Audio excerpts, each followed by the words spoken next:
Astro गुरु channel के सभी दर्शकों को मेरा नमस्कार। जय श्री कृष्ण। एक बार पुनः आपको लेकर चलते हैं खर्च के भाव यानी द्वादशेश का भाव 12 घरों में क्या देगा परिणाम। मनुष्य के जीवन में आमदनी और खर्चा दोनों अगर बराबर हो तब भी ठीक रहता है। अगर खर्चा ज़्यादा हो आमदनी कम हो तो मनुष्य ऋणी हो जाता है, कर्जी हो जाता है। अच्छा, खर्च का मद क्या होगा, खर्च का हेतु क्या होगा, ये भी देखने की चीज़ होती है। इस वीडियो में हम आपको यही बताने जा रहे हैं द्वादशेश का फल 12 घरों में क्या देगा असर। आपकी जन्म कुंडली में द्वादशेश कौन सा है ये आपको देखना है। हमारे इस वीडियो चार्ट में आप देख रहे हैं कुंडली चार्ट का मेष लग्न की कुंडली है। इसमें द्वादशेश हमारा है बृहस्पति। इस बृहस्पति को हम 12 घरों में लेकर आएंगे। आपका द्वादशेश किस घर में है आपको देखना है, मैंने केवल संकेत देना है आपको। तो चलते हैं, हम बृहस्पति को देखते हैं पहले घर में। अगर खर्च का मालिक लग्न में बैठा होगा तो क्या परिणाम देगा। देखिए मित्रों, यदि द्वादशेश लग्न में हो तो ऐसा जातक कफ रोगी होता है, शारीरिक व्यथाएं उसको लगी रहती हैं। धन का खर्च केवल दवाइयों में लगा रहता है। कभी पत्नी, कभी बच्चे, कभी माता पिता, कभी कोई रिश्तेदार, ऐसे में वो दौड़ भाग में खर्च में लगा रहेगा। और ऐसे व्यक्ति ज़्यादातर दुबले पतले होते हैं, दुर्बल होते हैं। विद्या में अधूरापन रहता है, अर्थात द्वादशेश अगर लग्न में है तो लग्न को ठीक नहीं करेगा।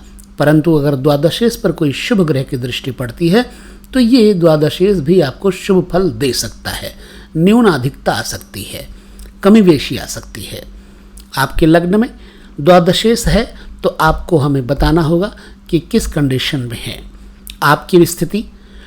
चलते हैं, हम इस द्वादशेश को देखते हैं दूसरे घर में जो कि धन भाव है। चूंकि द्वादशेश त्रिक भाव कारक है तो त्रिक कारक जो ग्रह होता है उसका फल अच्छा नहीं होता। परंतु अगर द्वादशेश पर अच्छे ग्रह की युति है तो अच्छा फल भी हो जाता है। अगली वीडियोस में हम चर्चा करेंगे।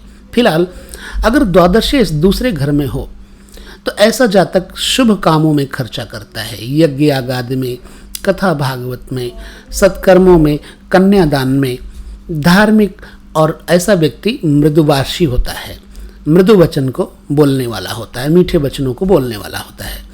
ऐसा व्यक्ति गुणवान भी होता है, सुख संपन्न भी होता है।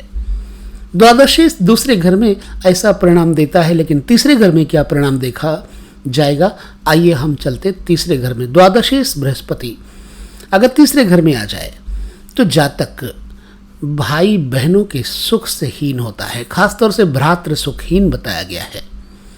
समीप के लोगों से घृणा और द्वेष रखने वाला, आस पड़ोस के लोग उसको अच्छी दृष्टि से नहीं देखते होंगे, पड़ोसी कभी अच्छा नहीं मिलेगा।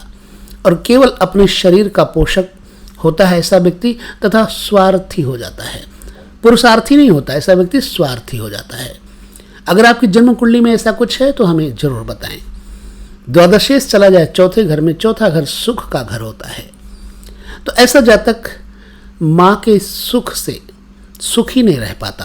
द्वादशेश अगर सुख में चला जाए, घर द्वार, मकान, जमीन जायदाद, गाड़ी मोटर वाहन या तो होंगे नहीं, होंगे तो खराब होते रहेंगे।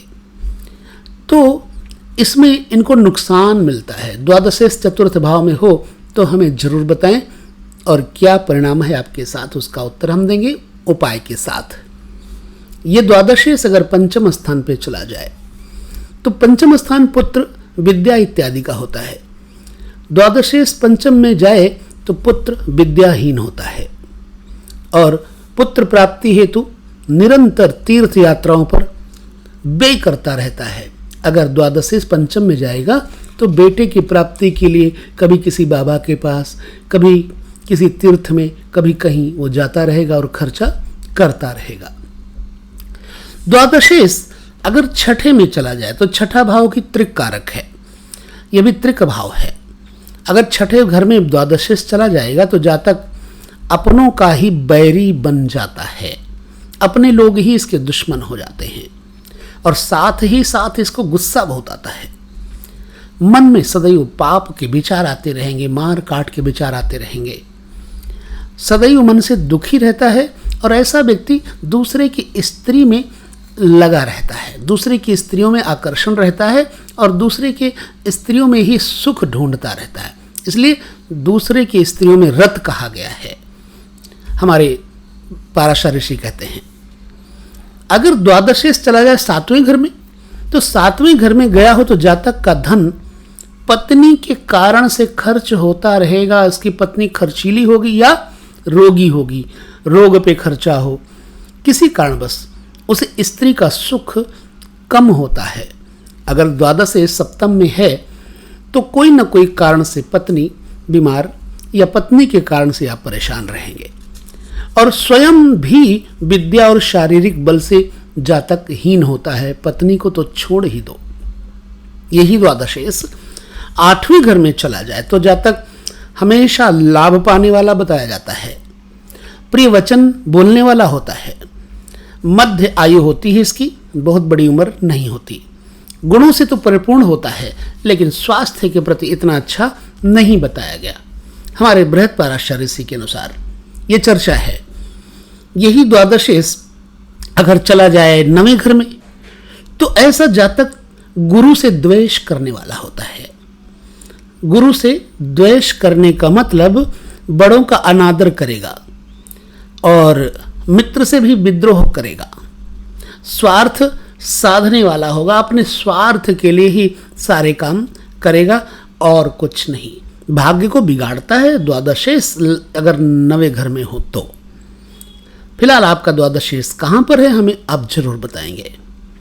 यदि यही द्वादशेश 10वें घर में कर्म भाव में चला जाए तो जातक राजकुल पर व्यय करने वाला होता है, अर्थात बड़े लोगों का संग प्राप्त करने के लिए खर्चा करेगा। एमएलए एमपी उनके साथ मिलने के लिए अपना धन खर्चा करता रहेगा। हाँ, ऐसे आदमी को पिता का सुख थोड़ा मिलता है और ऐसा व्यक्ति पिता का कहना भी नहीं मानता है, घुमक्कड़ होता है। यही द्वादशेश 11वें भाव में हो जाए तो ऐसा जातक सामान्यतया हानि उठाने वाला, दूसरों के द्वारा परिवर्धित, यानी दूसरे ही इसका परिवर्धन करेंगे, पोषण करेंगे और यदा कदा ही इसको लाभ मिलने वाला है। बस दूसरों के सहारे रहता, दूसरों के भरोसे रहता है। द्वादशेश अगर 11वें घर में चला जाए तो ठीक है।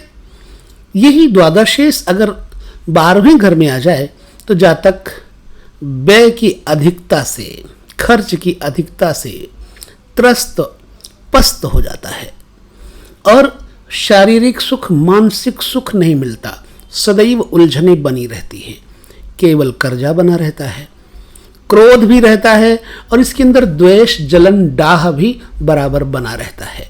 ऐसा हमारा भारतीय ज्योतिष के अनुसार बृहत्पाराशर होरा शास्त्र कहता है। क्या आपके ऊपर इन बताए हुए फलादेशों का कोई असर है? आप हमें जरूर बताएंगे, हम आपके साथ बातचीत करेंगे और आपको उपाय बताएंगे इसका। इसके बाद हम इस 12 घर में लग्नेश से लेकर बेयस तक का वीडियो हमने दिया। उसके उपरांत हम आपको ज्योतिष के और नए आयाम लेकर देंगे जिससे आपको पूरी तरह से ज्योतिष के बारे में जानकारी हासिल होगी। आप नए हैं तो वीडियो को लाइक भी कर सकते हैं और वीडियो को पसंद करने के अलावा चैनल को सब्सक्राइब भी कर सकते हैं ताकि आपको यह वीडियो लगातार मिलती रहे और आप हमारे चैनल पर बराबर आते रहें। धन्यवाद आप सभी को देखने के लिए। बस लेते हैं विदा आप सभी से, हृदय से आप सभी को जय श्री कृष्ण, नमस्कार, ओम।